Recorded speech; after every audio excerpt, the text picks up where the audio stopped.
अस्सलाम वालेकुम स्टूडेंट्स, मैं हूं डॉक्टर जिया। डियर स्टूडेंट्स, आज का हमारा लेक्चर और आज के हमारे इस टॉपिक में हम बायोलॉजी के इंतहाई इम्पोर्टेंट चैप्टर और इंतहाई इम्पोर्टेंट कंसेप्ट को शुरू करेंगे और पढ़ेंगे। That is homeostasis.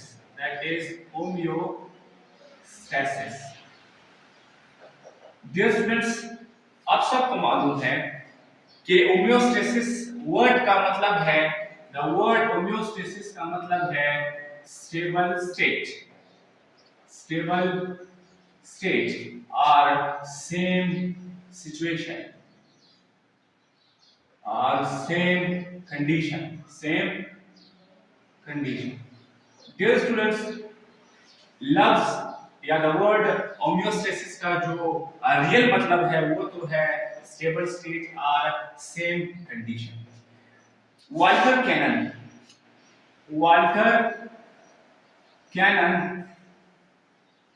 introduced the word homeostasis। ये जो वर्ड होम्योस्टेसिस है, ये किसने इंट्रोड्यूस करवाया था? ये वर्ड वाल्टर कैनन ने क्या किया था? इंट्रोड्यूस करवाया था। क्यों करवाया था? डियर स्टूडेंट्स, हम जानते हैं, we know that a living organism lives in two types of environment। एक living organism two types of environment में रहता है। one is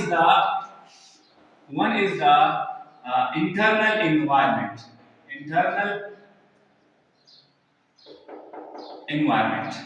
and the other one is the external environment। अब जो स्टूडेंट्स, internal environment क्या है? Internal environment means the environment where the cells and tissues lives। ऐसा environment जहां पर हमारे सेल्स रहते हैं। में आप जितने भी लिविंग ऑर्गेनिजम्स हैं, इन सब लिविंग ऑर्गेनिज्म के अंदर क्या ये सब लिविंग ऑर्गेनिज्म किस चीज से बने होते हैं? ये तमाम लिविंग ऑर्गेनिज्म सेल्स और टिश्यूज से बने हुए होते हैं। And these cells and tissues lives in a certain type of environment।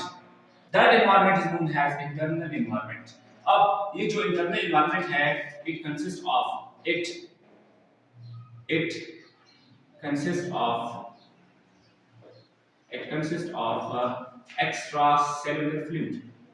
extracellular fluid। ये जो इंटरनल एनवायरनमेंट है जिसमें हमारे सेल रहते हैं, इस इंटरनल एनवायरनमेंट में होता क्या है? इस इंटरनल एनवायरनमेंट में एक्स्ट्रा सेलुलर फ्लूइड होता है। यानी ये जो एक्स्ट्रा सेलुलर फ्लूइड है, ये एक्स्ट्रा सेलुलर फ्लूइड एक्चुअली क्या बनाता है? एक्चुअली इंटरनल एनवायरनमेंट बनाता है। और इस इंटरनल एनवायरनमेंट के अलावा एक ऑर्गेनिज्म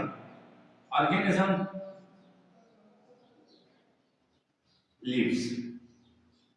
और ऐसा एनवायरनमेंट जिसमें एक ऑर्गेनिज्म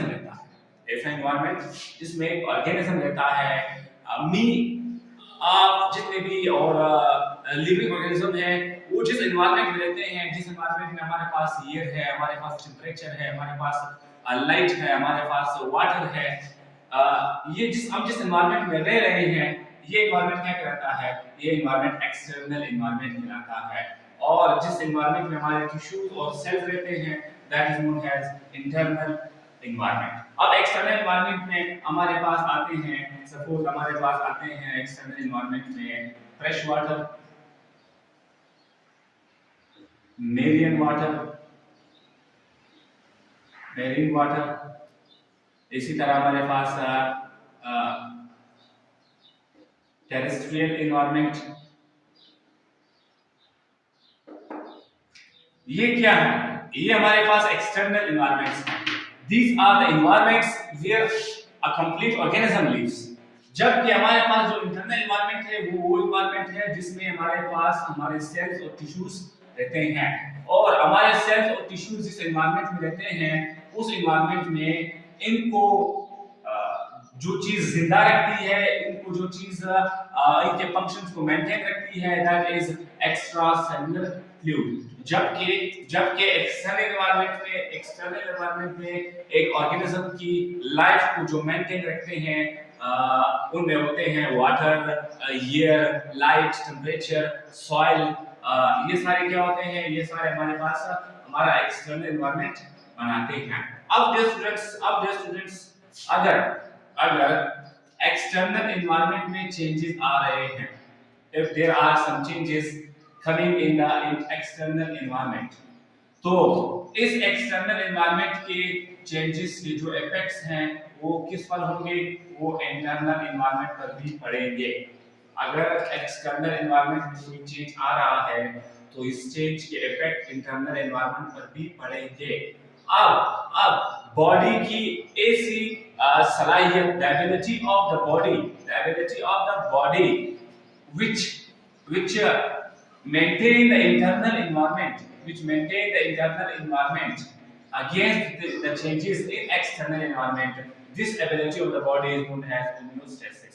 अगर एक्सटर्नल एनवायरनमेंट में कोई चेंज आ रहा है और वो चेंज इंटरनल एनवायरनमेंट को क्या कर रहा है, इफेक्ट कर रहा है, तो बॉडी की ऐसी एबिलिटी जो इंटरनल एनवायरनमेंट को क्या कर रही है, जो इंटरनल एनवायरनमेंट को मेंटेन रख रही है against the changes in external environment, this ability is known as homeostasis. इस ability को क्या कहते हैं, homeostasis कहते हैं, या इस ability को कहते हैं homeostatic response। इसे हम क्या कहते हैं, homeostatic response। सही है। अब सपोज हमारे पास होता क्या है, हमारे पास ये है कि अगर एक्सटर्नल एनवायरनमेंट में टेम्परेचर डिक्रीज हो जाए, सपोज टेम्परेचर चला जाता है -5, -10, -15, माइनस में टेम्परेचर क्या हो जाता है, चला जाता है। अब हमारा जो इंटरनल एनवायरनमेंट है वो बॉडी के टेम्परेचर को 37 डिग्री सेल्सियस पर क्या करता है, मेंटेन रखता है। अब अगर एक्सटर्नल एनवायरनमेंट में क्या हो रहा है, एक्सटर्नल एनवायरनमेंट में टेम्परेचर कम हो रहा है, तो इसका मतलब है कि इंटरनल एनवायरनमेंट में भी क्या होगा, टेम्परेचर कम होगा। लेकिन बॉडी की ऐसी एबिलिटी जो एक्सटर्नल एनवायरनमेंट में जो चेंज आ रही है, इस चेंज की अगेंस्ट क्या कर रहा है, इंटरनल एनवायरनमेंट को मेंटेन कर रहा है। This ability is known as homeostasis. इस एबिलिटी को क्या कहते हैं, होमियोस्टेसिस कहते हैं। और स्टूडेंट्स याद रखिए, हमारे पास इस होमियोस्टेसिस में, इस होमियोस्टेटिक रिस्पांस में हमारे पास कुछ चीजें काम करती हैं। यानी होमियोस्टेसिस जो है वो एक सिस्टमैटिक पाथवे है, वो एक सिस्टमैटिक मैकेनिज्म है, और इस सिस्टमैटिक मैकेनिज्म में हमारे पास कुछ कंपोनेंट्स होते हैं। होमियोस्टेसिस का जो पहला कंपोनेंट है दैट इज रिसेप्टर। वो क्या है, वो रिसेप्टर है। आपने सुना होगा रिसेप्टर। डियर स्टूडेंट्स, अब रिसेप्टर क्या है, याद रखिए मैं रिसेप्टर को एक ही सेंटेंस में डिफाइन करूंगा। मैं रिसेप्टर को इस तरह डिफाइन करूंगा कि बायोलॉजिकल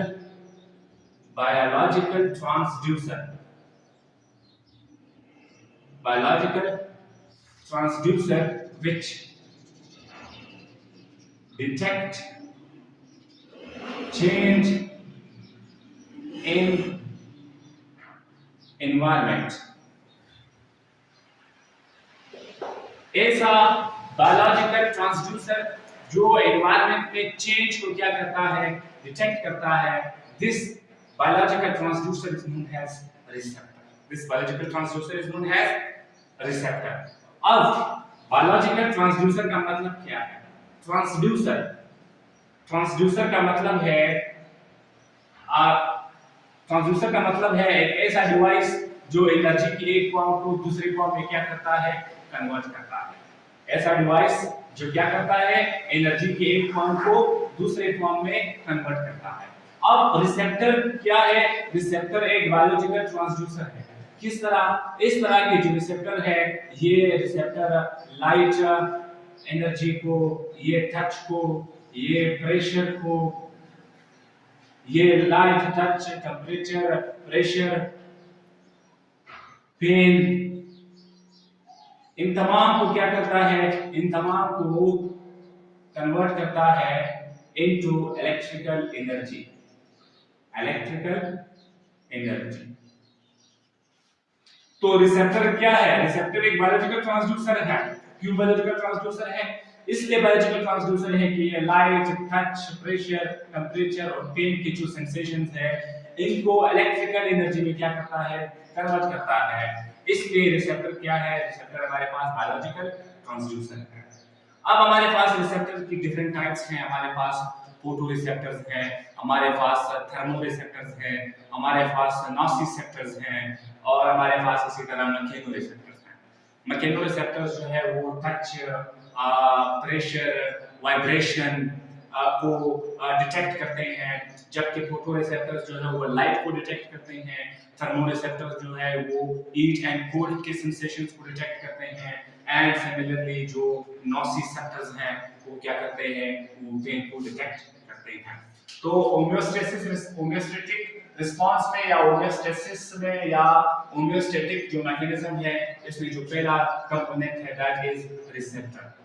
रिसेप्टर क्या करता है? रिसेप्टर चेंज को डिटेक्ट करता है। इस चेंज को डिटेक्ट करने के बाद ये रिसेप्टर क्या करता है? ये रिसेप्टर इस चेंज को जो इसने डिटेक्ट किया है इलेक्ट्रिकल एनर्जी या इलेक्ट्रिकल इंपल्सेस के थ्रू एक नर्व को देता है। एक ये नर्व जो है इस इलेक्ट्रिकल इंपल्स को जो रिसेप्टर ने डिटेक्ट किया है इसको कहाँ भेजता है? इसको भेजता है, इसको सेंड करता है toward the coordinators, coordinator, coordinator की तरफ सेंड करता है। Coordinator can be the brain, can be the brain and can be the spinal cord. Yes, receptor ने चेंज को डिटेक्ट किया, नर्व के जरिए ये किया कोऑर्डिनेटर की तरफ। कोऑर्डिनेटर क्या है? कोऑर्डिनेटर का मतलब है वो रीजन ऑफ द बॉडी जहां पर जो चेंज आई है उस चेंज को क्या करता है, उस चेंज के बारे में एक डिसीजन देता है कि ये चेंज नॉर्मल है, ये चेंज एबनॉर्मल है। इस चेंज के बारे में बॉडी कौन से मैकेनिज्म्स को एक्टिवेट करेगी और कौन से मैकेनिज्म को डीएक्टिवेट करेगी। ये काम किसका है? ये काम कोऑर्डिनेटर का है। कोऑर्डिनेटर के बाद जब डिसीजन हो जाता है तो कोऑर्डिनेटर इस प्रोसेस को या इस मैसेज को टुवर्ड द इफेक्टर भेज देता है, टुवर्ड द इफेक्टर भेज देता है। अब ये इफेक्टर क्या है? ये जो इफेक्टर है, ये जो इफेक्टर है, ये इफेक्टर क्या करता है? Shows the response, shows response against stimuli। अब कोऑर्डिनेटर ने ये डिसीजन लिया कि किस मैकेनिज्म को एक्टिवेट करना है, किस मैकेनिज्म को डीएक्टिवेट करना है। तो फिर कोऑर्डिनेटर से ये इंपल्स इफेक्टर की तरफ आती है और ये इफेक्टर क्या करता है? ये स्टिमुलाई के अगेंस्ट रिस्पांस शो करता है। यानी इफेक्टर क्या है हमारे पास? हमारे पास ग्लैंड्स हैं और हमारे पास क्या है? और हमारे पास जो है मसल्स एंड ग्लैंड्स। ये हमारे पास क्या है? ये हमारे पास इफेक्टर्स हैं। इंपल्सेस इनके पास आते हैं और ये स्टिमुलस के अगेंस्ट क्या करते हैं? रिस्पांस शो करते हैं। सपोज आपको एक सिनेरियो में दे देता हूं इन तमाम चीजों। आपकी बॉडी में अभी मैंने सपोज एक 2 ग्लास ऑफ जो शुगर है उसका जो सिरप है वो मैंने पी लिया। यस, या मैंने अभी 100 ग्राम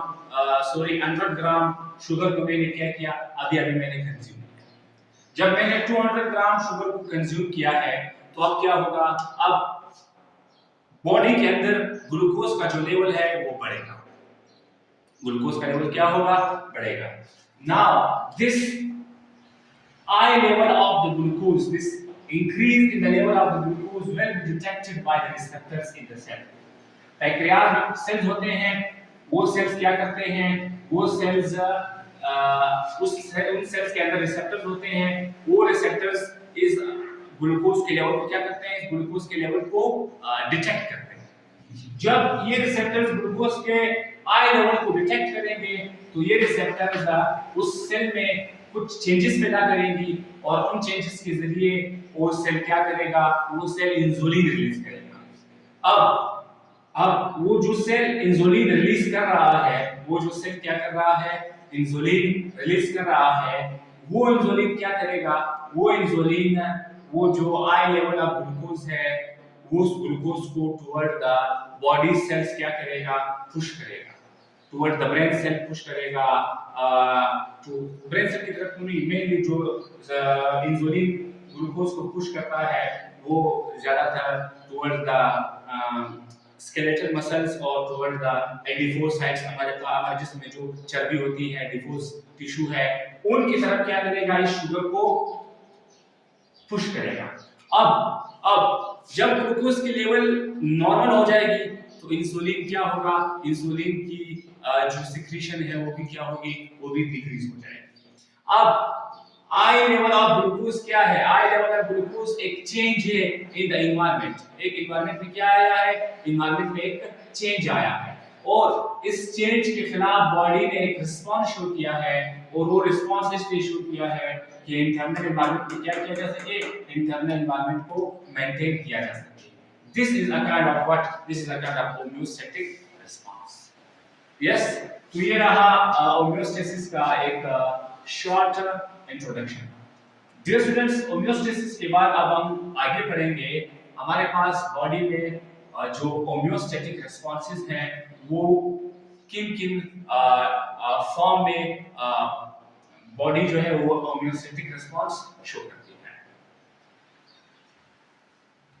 तो हमारे पास जो बॉडी है वो जो होम्योस्टैटिक रिस्पांसेस शो कर रही है या शो करती है, तो वो जो होम्योस्टैटिक रिस्पांसेस हैं वो या तो ऑस्मोरेगुलेशन की शक्ल में होंगी, वो या तो थर्मोरेगुलेशन की शक्ल में होगी और वो या तो एक्सक्रीशन की शक्ल में होगी। अब अगर हम एक शॉर्ट इंट्रो ले लें कि हमारे पास जो होम्योस्टेसिस है या जो बॉडी है वो जो होम्योस्टैटिक रिस्पांसेस शो कर रही है वो या तो ऑस्मो रेगुलेशन की शक्ल में होगा, वो या तो थर्मोरेगुलेशन की शक्ल में होगा, थर्मोरेगुलेशन की शक्ल में होगा और वो या तो वो एक्सक्रीशन की शक्ल में होगा, वो या तो इन तीन मैकेनिज्म के फॉर्म में जो है बॉडी होम्योस्टैटिक रिस्पांसेस शो कर रही है। हम शॉर्ट इंट्रोडक्शन लेते हैं, शॉर्ट मेन पॉइंट डिस्कस करते हैं। Osmo regulation, osmo regulation, osmo regulation का मतलब है maintenance of body fluids and solids। मैंने जब मैं वो इंट्रोडक्शन कर रहा था उस वक्त भी मैंने बताया था कि टिश्यूज और सेल्स जो है वो एक environment में रहते हैं, that environment is just because of the extracellular fluid।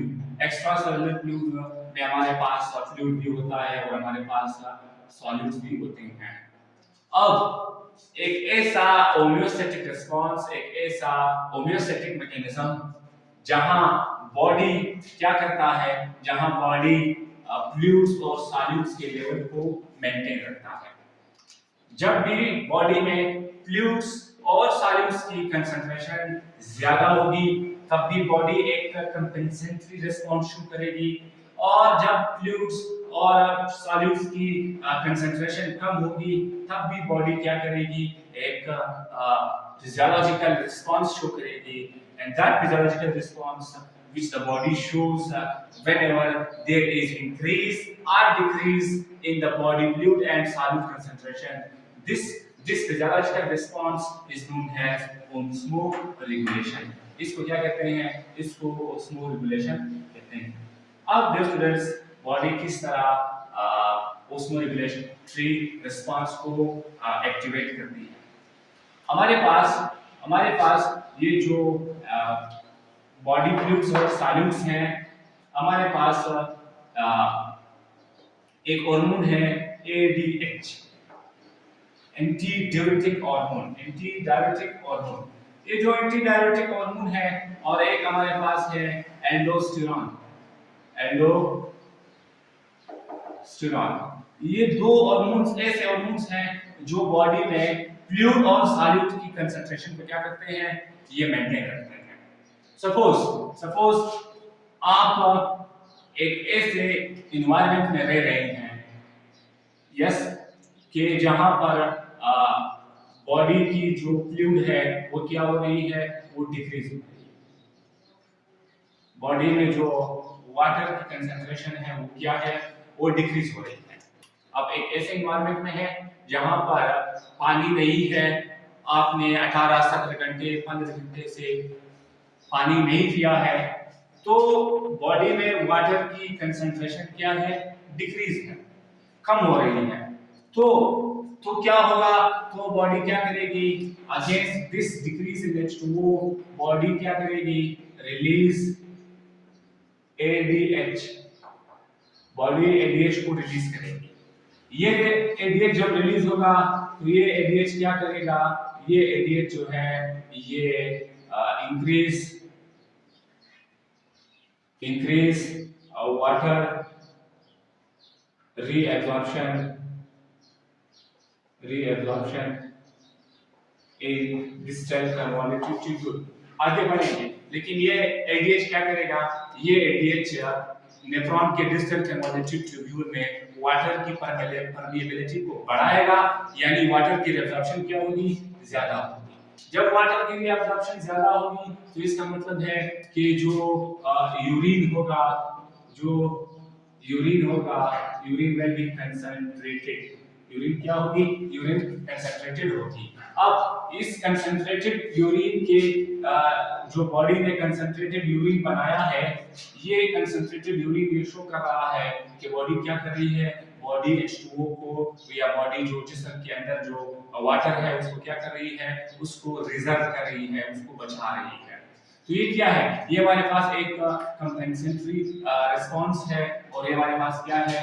ओस्मोरेगुलेशन की एक बेहतरीन एग्जांपल है। अब अगर वाटर की कंसंट्रेशन क्या हुई? ज्यादा होगी। अब अगर वाटर की कंसंट्रेशन ज्यादा होगी तो क्या होगा? तो हमारे पास ये होगा कि जो बॉडी है वो ADH को क्या करेगी? डिक्रीज करेगी। अब बॉडी इंक्रीज इन वाटर की कंडीशन में बॉडी ADH को डिक्रीज करेगी। जब बॉडी ADH को डिक्रीज करेगी तो जो डिस्टल कन्वॉल्यूटिव ट्यूब्यूल में वाटर की जो रीअब्जॉर्प्शन है वो भी क्या होगी? वो भी डिक्रीज हो जाएगी। जब वो डिक्रीज हो जाएगी तो हमारे पास जो यूरिन है वो क्या होगा? वो डाइल्यूट यूरिन होगा। जब भी बॉडी डाइल्यूट यूरिन पैदा कर रही है तो इसका मतलब है कि बॉडी में ADH कम है, या बॉडी में क्या है? H2O ज्यादा है। और जब भी बॉडी में यूरिन कंसंट्रेटेड फॉर्म में रिलीज हो रहा है तो इसका मतलब है कि या तो बॉडी में ADH ज्यादा है, या बॉडी में H2O क्या है? कमी है। और ये हमारे पास क्या है? हमारे पास ओस्मोरेगुलेशन की एक बेहतरीन एग्जांपल है। हाँ, एल्डोस्टेरोन क्या करता है? अब एल्डोस्टेरोन ये करता है कि अगर हमारे बॉडी में पोटेशियम की कंसंट्रेशन क्या हो जाए? ज्यादा हो जाए। अगर बॉडी में पोटेशियम की कंसंट्रेशन ज्यादा हो रही है तो इसका मतलब है कि बॉडी में सोडियम की कंसंट्रेशन क्या हो रही है? डिक्रीज हो रही है। अब अगर बॉडी में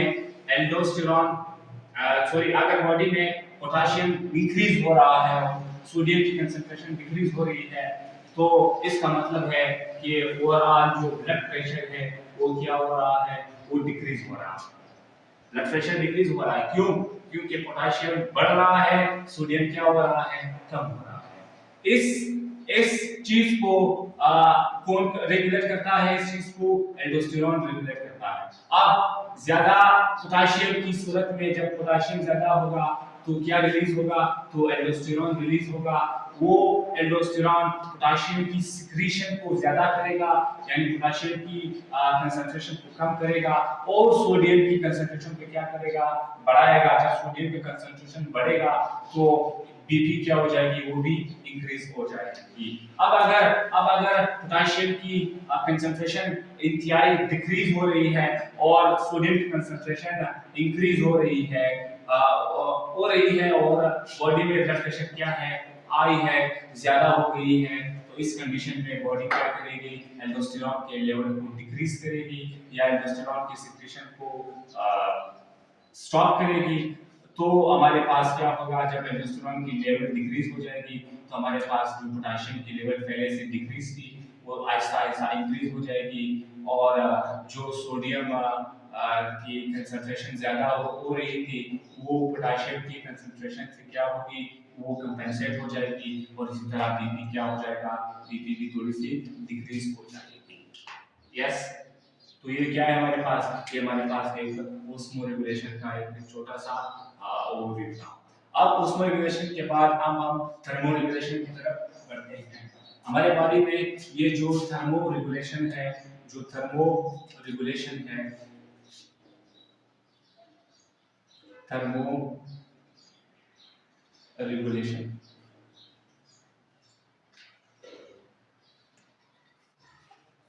थर्मोरेगुलेशन की बुनियाद पर ऑर्गेनिजम्स की टू टाइप्स हैं। एक है हमारे पास वार्म ब्लडेड एनिमल्स, हमारे पास वार्म ब्लडेड है, और एक कोल्ड ब्लडेड है। यानी एक है हमारे पास होम्योथर्म्स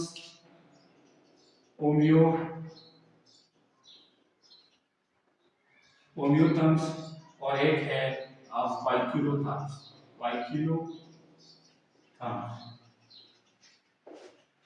वार्म ब्लडेड को हम होम्योथर्म्स भी कहते हैं और कोल्ड ब्लडेड को हम वाइक्यूलोथर्म्स भी कहते हैं। ऐसे ऑर्गेनिजम्स जिनका बॉडी टेम्परेचर क्या होता है? हमेशा नॉर्मल या हमेशा स्टेबल स्टेट में रहता है। अगर एक्सटर्नल एनवायरनमेंट में चेंज आ जाए तो जो इंटरनल एनवायरनमेंट है या जो इंटरनल एनवायरनमेंट का जो टेम्परेचर है वो क्या होगा? वो डिक्रीज नहीं होगा। तो इस ऑर्गेनिजम्स को क्या कहते हैं? इस ऑर्गेनिजम्स को हम वार्म ब्लडेड या होम्योथर्म्स कहते हैं। होम्योथर्म्स का मतलब है the organisms whose body temperature does not change against the change in temperature in external environment। जबकि कोल्ड ब्लडेड या वाइक्यूलोथर्म्स का मतलब है कि ऐसे ऑर्गेनिजम्स जिनका बॉडी टेम्परेचर एक्सटर्नल एनवायरनमेंट में चेंज जब आता है तो उसके साथ क्या करता है? वेरी करता है, इसके साथ चेंज होता है। That these organisms are called cold blooded या वाइक्यूलोथर्म्स इन्हें कहा जाता है। अब डियर स्टूडेंट्स, ये जो वाइक्यूलोथर्म्स है ये हमारे पास सपोज एम्फीबियंस हैं, हमारे पास रेप्टाइल्स हैं। ये क्या है? हमारे पास कोल्ड ब्लडेड या वाइक्यूलोथर्म्स हैं। अब अगर सर्दियों में, विंटर के सीजन में जब एक्सटर्नल एनवायरनमेंट में टेम्परेचर डिक्रीज हो जाती है, टेम्परेचर चेंज हो जाती है और माइनस की तरफ चली जाती है, तो ये जो कोल्ड ब्लडेड ऑर्गेनिजम्स हैं इनका बॉडी टेम्परेचर भी क्या हो जाता है? ये भी चेंज हो जाता है और ये भी माइनस की तरफ या डिक्रीज क्या हो जाता है? डिग्री हो जाता है। अब वो ऑर्गेनिजम्स, ऐसे कोल्ड ब्लडेड ऑर्गेनिजम्स जो सर्दियों में चेंज इन टेम्परेचर की वजह से क्या हो जाते हैं? गायब हो जाते हैं। इस प्रोसेस को कहते हैं हाइबरनेशन। इस प्रोसेस को क्या कहते हैं? इस प्रोसेस को कहते हैं हाइबरनेशन। यानी जब भी एक्सटर्नल एनवायरनमेंट में टेम्परेचर डिक्रीज हो जाएगा तो जो कोल्ड ब्लडेड ऑर्गेनिजम्स है उनका बॉडी टेम्परेचर भी डिक्रीज हो जाएगा और वो क्या हो जाएंगे? और वो गायब हो जाएंगे, जमीन के अंदर चले जाएंगे ताकि बॉडी टेम्परेचर को क्या करें? मेंटेन करें। इस प्रोसेस को कहते हैं हाइबरनेशन। इस प्रोसेस को क्या कहते हैं? हाइबरनेशन कहते हैं। जबकि गर्मियों में भी जब गर्मियों में टेम्परेचर इंक्रीज हो जाती है एक्सटर्नल एनवायरनमेंट में, तो ये जो कोल्ड ब्लडेड ऑर्गेनिज्म है या किलोथर्म्स है, इनका टेम्परेचर भी क्या हो जाता है? सेम टू सेम इंक्रीज हो जाता है। अब ये क्या करते हैं? अब ये ऑर्गेनिज्म फिर से अपने बॉडी टेम्परेचर को मेंटेन करने के लिए ये फिर से तालाबों में जो कीचड़ होते हैं उनके अंदर चले जाते हैं। इस प्रोसेस को कहते हैं एस्टिवेशन। इस प्रोसेस को कहते हैं एस्टिवेशन। हाइबरनेशन सर्दियों में होता है जबकि एस्टिवेशन गर्मियों में होता है। लेकिन जो ओमियोथर्म्स है वो चाहे गर्मी हो, चाहे सर्दी हो, चाहे जुलाई का मौसम हो, चाहे जनवरी का मौसम हो, चाहे टेम्परेचर एक्सटर्नल एनवायरनमेंट में 45 या 50 तक चला जाए, चाहे एक्सटर्नल एनवायरनमेंट में टेम्परेचर -15 -20 तक आ जाए, इन ऑर्गेनिजम्स की बॉडी की टेम्परेचर पर कोई इफेक्ट नहीं पड़ेगा। इसीलिए क्या है? ये वार्म ब्लडेड है या ओमियोथर्म्स है। आई होप आपको ये बात क्लियर हुई होगी। अब जो थर्मोरेगुलेशन है, बॉडी थर्मोरेगुलेशन किस तरह करती है? देखिए स्टूडेंट्स, हमारी बॉडी में टेम्परेचर रेगुलेटर है। हमारे बॉडी में एक टेम्परेचर रेगुलेटर है और इस टेम्परेचर रेगुलेटर को हम क्या कहते हैं? इस टेम्परेचर रेगुलेटर को हम कहते हैं हाइपोथैलेमस। हाइपोथैलेमस। ये जो हाइपोथैलेमस है, इस हाइपोथैलेमस क्या है? हमारे बॉडी का टेम्परेचर रेगुलेटर है। इस हाइपोथैलेमस के अंदर हमारे पास दो किस्म के वो होते हैं, सेंटर्स होते हैं। एक है हीट सेंटर, एक है कोल्ड सेंटर। एक है हीट सेंटर, एक है कोल्ड सेंटर। यस। अब ये जो हाइपोथैलेमस है, ये हाइपोथैलेमस बॉडी टेम्परेचर को एक स्पेसिफिक सेट पॉइंट पर क्या करता है? मेंटेन करता है। अब ये जो हीट सेंटर है और ये जो कोल्ड सेंटर है, ये असल में क्या है? ये असल में हाइपोथैलेमस में टेम्परेचर रेगुलेटर है और हाइपोथैलेमस इन टू सेंटर्स के जरिए बॉडी के टेम्परेचर को एक नॉर्मल सेट पॉइंट पर क्या करता है? मेंटेन रखता है। अब डियर स्टूडेंट्स, सपोज बॉडी में टेम्परेचर क्या हुई? कम हो गई।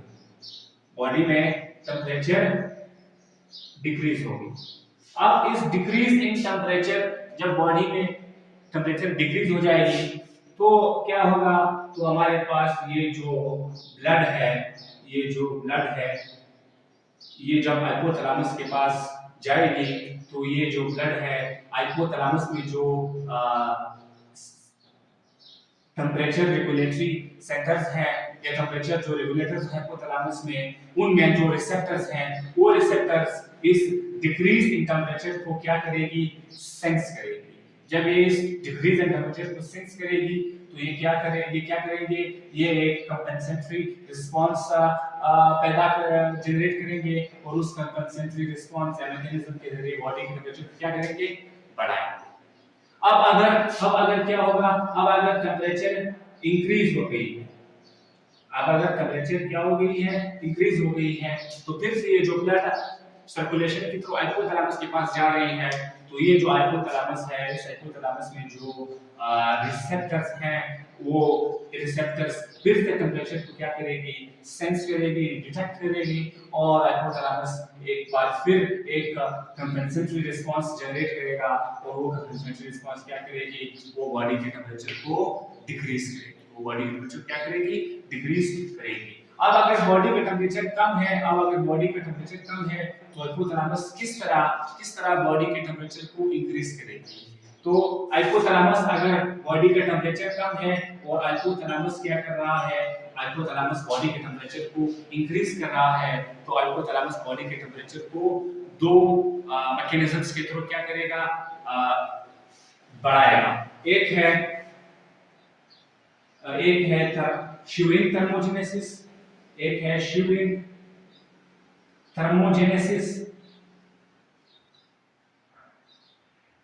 और एक है non श्यूरिंग thermogenesis. Yes, shearing thermogenesis and non-shearing thermogenesis.